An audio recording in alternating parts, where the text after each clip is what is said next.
Hello friends, मैं doctor Rajeshwar जाला, MD anaesthetic और पेन मैनेजमेंट स्पेशलिस्ट। आज हम बात करेंगे फ्रोजन शोल्डर के बारे में।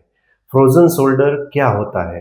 अगर आपके कंधे में दर्द है, आपके कंधे में जकड़न है, या आप अपना हाथ पीछे नहीं ले जा पा रहे, या अपने सर से ऊपर अपना हाथ नहीं ले जा पा रहे, तो वो फ्रोजन शोल्डर हो सकता है। फ्रोजन शोल्डर कब और क्यों होता है? फ्रोजन शोल्डर नॉर्मली 40 से 60 ईयर के बीच में देखा जाता है और वो फीमेल में ज़्यादा देखने को मिलता है।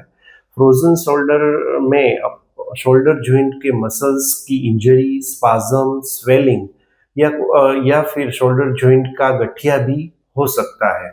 फ्रोजन शोल्डर के इनिशियल स्टेज में हम मेडिसिन और फिजियोथेरेपी से अपना ट्रीटमेंट लेके फ्रोजन शोल्डर से छुटकारा पा सकते हैं, लेकिन एडवांस फ्रोजन शोल्डर में हमें मिनिमली इन्वेजिव टेक्निक जैसे कि intra articular injection, regenerative therapy या फिर रेडियो फ्रीक्वेंसी एब्लेशन वगैरह की हेल्प लेनी पड़ेगी। ये सारी मिनिमली इन्वेजिव टेक्निक सोनोग्राफी और एमआरआई रिपोर्ट्स के आधार पे की जाती है।